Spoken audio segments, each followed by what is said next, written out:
तलाक, टूटते रिश्ते की दर्द भरी कहानी। रश्मि और राहुल को तलाक के पेपर आज मिल गए थे। दोनों साथ में कोर्ट में से निकले। उनकी शादी को 10 साल हो चुके थे, लेकिन वे केवल 6 साल ही साथ रह पाए थे। तलाक की कार्रवाई में 4 साल लग गए। रश्मि के हाथ में दहेज के सामान की सूची थी, जो अभी राहुल के घर से ले जाना बाकी था, और राहुल के पास रश्मि से लिए जाने वाले गहनों की सूची। इसके साथ ही कोर्ट का यह भी आदेश था कि राहुल रश्मि को एक मुश्त 12 लाख रुपए का भुगतान करेगा। रश्मि और राहुल दोनों एक ही टैक्सी में बैठकर राहुल के घर पहुंचे। रश्मि को दहेज में दी गई वस्तुओं की पहचान करनी थी, इसलिए 4 साल बाद वह अपने ससुराल जा रही थी, बस आखिरी बार। और उसके बाद उसे फिर कभी वहां नहीं जाना पड़ता। परिवार के सभी सदस्य अपने अपने घर जा चुके थे। केवल 3 लोग बचे थे, राहुल, रश्मि और रश्मि की माँ। राहुल घर में अकेला रहता था। माता पिता गांव में रहते थे। रश्मि और राहुल का इकलौता बेटा, जो सिर्फ 5 साल का था, अदालत के फैसले के अनुसार 18 साल की उम्र तक वह रश्मि के साथ ही रहेगा। राहुल उससे महीने में एक बार ही मिल सकता था। रश्मि ने जैसे ही घर में प्रवेश किया, पुरानी यादें ताज़ा हो गईं। उसने इस घर को कितनी मेहनत से सजाया था। इस घर की हर चीज़ उसके दिल से जुड़ी थी। सब कुछ उसकी आंखों के सामने बना था। उसने एक एक ईंट से पूरे घर को धीरे धीरे बनकर तैयार होते देखा था। वह उसका सपनों का घर था। राहुल ने कितनी लगन से उसका सपना पूरा किया था। राहुल थक कर सोफे पर आकर बैठ गया और रश्मि से कहा, जो चाहो ले लो, मैं तुम्हें नहीं रोकूंगा।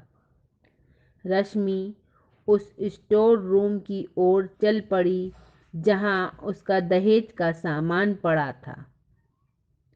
चीज़ें पुराने ज़माने की थीं, इसलिए उन्हें कबाड़ की तरह स्टोर रूम में रख दिया गया था। एक बार दोनों के बीच कहा-सुनी और हाथापाई हुई, जिससे रश्मि मायके वापस चली गई, और फिर ना तो रश्मि वापस आई और ना ही राहुल उसे लेने गया। इसके बाद लगाने सिखाने का दौर आया। एक तरफ राहुल का भाई और उसकी पत्नी, तो दूसरी तरफ रश्मि की माँ। मामला कोर्ट तक पहुंचा और तलाक हो गया, जिसका फैसला आज हो चुका था। रश्मि की माँ ने कहा, तुम्हारा सामान कहाँ है?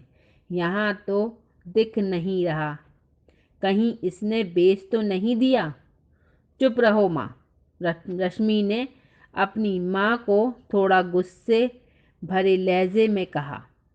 रश्मि को पता नहीं क्यों राहुल को बुरा भला कहना अच्छा नहीं लगा। स्टोर रूम में पड़े सभी सामानों को एक एक करके इकट्ठा किया और सूची के साथ मिलान किया। बाकी कमरे से भी दहेज का अन्य सामान उठा लिया। रश्मि ने सिर्फ अपना सामान लिया और राहुल का सामान छुआ तक नहीं। रश्मि ने फिर गहनों से भरा बैग राहुल को सौंप दिया, लेकिन राहुल ने बैग रश्मि को वापस दे दिया और कहा, रहने दो, मुझे नहीं चाहिए, रख लो। मुसीबत में काम आएंगे। गहनों की कीमत 15 लाख से कम नहीं थी। क्यों? उसका आपका वकील तो बार बार अदालत में गहने गहने चिल्ला रहा था, रश्मि ने कहा। अदालत की बात आज खत्म हो चुकी है रश्मि। वहाँ तो मुझे भी दुनिया का सबसे बुरा आदमी साबित किया जा चुका है, राहुल ने उत्तर दिया। यह सुनकर रश्मि की माँ नाक मुंह बनाते हुए बाहर चली गई। रश्मि ने भी राहुल से कहा, मुझे भी 12 लाख नहीं चाहिए। क्यों? इतना कहकर राहुल सोफे से उठ खड़ा हुआ। इतना कहकर राहुल ने भी मुंह मोड़ लिया और दूसरे कमरे में चला गया। शायद उसकी आंखों में कुछ उमड़ रहा था जिसे छुपाने की ज़रूरत थी। बाहर रश्मि की माँ कार चालक को फ़ोन करने में व्यस्त थी।